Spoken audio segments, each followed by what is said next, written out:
জয়ন্ত সিং ওরফে জায়ান্টের কারনামা এখন রাজ্যবাসীর মুখে মুখে ফিরছে। তার শাগরেদদের কীর্তি দেখে শিউরে উঠেছেন অনেকে। প্রকাশ্যে আসছে একের পর এক ভিডিও, কেউ তালিবানি তো কেউ আবার হিটলারের নাৎসি বাহিনীর সঙ্গে জয়ন্ত সিং এর গ্যাংয়ের তুলনা পর্যন্ত করেছেন। এলাকার ত্রাস হিসেবেই পরিচিত জয়ন্ত। তার মাতব্বরির ঠেলায় অস্থির হয়ে উঠেছিলেন স্থানীয়রা। হুমকি থেকে মারধরের নৃশংসতা, নির্মম ঘটনার সাক্ষী থেকেছেন তারা।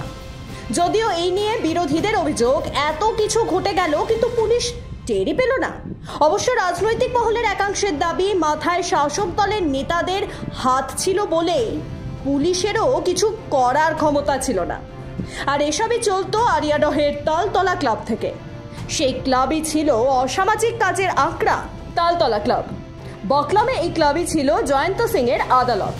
কামারহাটি এলাকায় দাদাগিরির মাধ্যমে নিজের ইমেজ তৈরি করেছিল জয়ন্ত সিং। ধীরে ধীরে বিভিন্ন ক্লাবের সঙ্গে যুক্ত হয়েছিল, গড়ে তুলেছিলেন নিজের বাহিনী। এরপর তালতলা ক্লাবকে কেন্দ্রে রেখেই বিভিন্ন এলাকায় নজরদারি চালাতো জয়ন্ত ও তার বাহিনী। আর কাউকে শিক্ষা দেওয়া হোক কি এলাকায় মস্তানি করা হোক, সব ক্ষেত্রেই তাদের ভরসার জায়গা ছিল তালতলা ক্লাব। সেখানেই অভিযুক্ত ও নিরাপরাধদের নিয়ে গিয়ে চলতো তালিবানি শাসন। কখনো হাত বেঁধে ঝুলিয়ে চলতো মারধর, আবার কখনো সাঁড়াশি দিয়ে কিশোরের যৌনাঙ্গ টেনে ধরে অপরাধীর মুখ থেকে সত্যি কথা বের করা হতো। পুলিশের নাকের ডগায় বসে নির্বিঘ্নে দিনের পর দিন ধরে এসব নৃশংস ঘটনা চালিয়ে যেত জায়ান্ট বাহিনী। কেউ টু শব্দটি করতো না।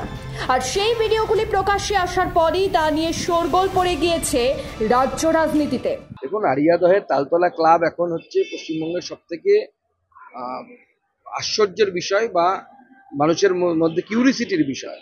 যেভাবে সেখানে অত্যাচারের দৃশ্য দেখা গেছে, এ তো সেই নাজিদের কনসেন্ট্রেশন ক্যাম্পের কথা মনে করিয়ে দিচ্ছে। তালতলা ক্লাব কি তৃণমূল কংগ্রেসের কনসেন্ট্রেশন ক্যাম্প ছিল, সেটাই তখন মনে হচ্ছে। এদিকে এই ক্লাবে বহুবার দেখা গিয়েছে কামারহাটির বিধায়ক মদন মিত্রকে। ক্লাবের পেজ থেকে একাধিক ভিডিও শেয়ার করা হয়েছিল। সেখানে বহু ভিডিওতেই জয়ন্তর পাশাপাশি দেখা গিয়েছিল মদন ও তার পরিবারের সদস্যদের। যদিও বিতর্ক শুরু হওয়ার পরই জয়ন্ত ও ক্লাব থেকে নিজেকে কয়েক যোজন দূরে সরিয়ে নিয়েছেন তৃণমূল বিধায়ক। কার্যত জয়ন্তকে নিজের ঘাড় থেকে ছেড়ে ফেলতে চান তিনি। সাফ জানিয়ে দিয়েছেন জয়ন্তকে তিনি সেভাবে চিনতেন না। ক্লাবের তরফে তাকে যখন আমন্ত্রণ জানানো হতো তখন যেতেন। সেখানেই জয়ন্তর সঙ্গে দেখাও হয়েছিল। এমনকি জয়ন্তকে গুন্ডা বলেও উল্লেখ করেছিলেন তিনি। প্রশ্ন উঠছে, এভাবে কি পার পাওয়া আদেও যাবে? এলাকার বিধায়ক হয়ে কিছুই জানতেন না তিনি। কিন্তু এতদিন এত নৃশংস অত্যাচারের পরও পুলিশের জালে ধরা পড়েনি জয়ন্ত। সম্প্রতি তার দাদাগিরির একটি ভিডিও ভাইরাল হয়। আরিয়াডহে মা ও ছেলেকে রাস্তায় ফেলে মারধরের অভিযোগ ওঠে তার বিরুদ্ধে। সিসিটিভি ফুটেজে ধরা পড়ে সেই নির্মমতার ছবি। অভিযোগ, জয়ন্তর সঙ্গে টাকা নিয়ে যুবকের বচসা হয়েছিল। তারপরই রাস্তায় বের করে ওই যুবককে মারধর করে জয়ন্ত ও তার শাগরেদরা। কিল, চর, ঘুষি, লাঠি দিয়ে মারধর পর্যন্ত চলে।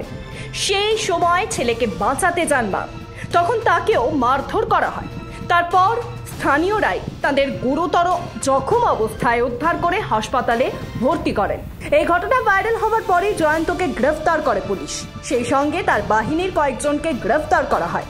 এরপরে ফাঁস হতে শুরু করে জয়ন্তর একের পর এক কীর্তি। সাঁড়াশি দিয়ে কিশোরের যৌনাঙ্গ টেনে ধরার ঘটনায় অভিযুক্ত প্রসেনজিৎ দাস ওরফে লালটুকে ইতিমধ্যেই গ্রেফতার করেছে বেলঘরিয়া থানার পুলিশ। এদিকে এত কিছু ঘটে যাওয়ার পর নিজেকে নির্দোষ বলে দাবি করেছে জয়ন্ত। আবার জয়ন্তকে জেল থেকে ছেড়ে দেওয়ার দাবি নিয়ে হুমকি ফোন করা হয় তৃণমূলের সাংসদ সৌগত রায়কে। তাকে গুলি করে হত্যা করার হুমকি পর্যন্ত দেওয়া হয়েছে বলে অভিযোগ। যদিও তাতে গুরুত্ব দিতে নারাজ সৌগত রায়। এখানেই যে উঠছে প্রশ্ন, কেন সবাই জয়ন্তকে নিজের ঘাড় থেকে নামাতে চাইছে? এতদিন জয়ন্তর কারনামা কি সত্যি কেউ জানতেন না, নাকি শুধুমাত্র ভোট বাক্সের কথা মাথায় রেখে এতদিন চুপ ছিলেন? এখন ভোট মেটার পর সব ভুলে যেতে চান? যে ক্লাবকে তৈরি করা হয়েছিল খেলাধুলার জন্য মমতার জামানায়, সেই ক্লাবকে বকলমে আদালত তৈরি করে ফেলেছে তৃণমূলের গুন্ডা বাহিনী।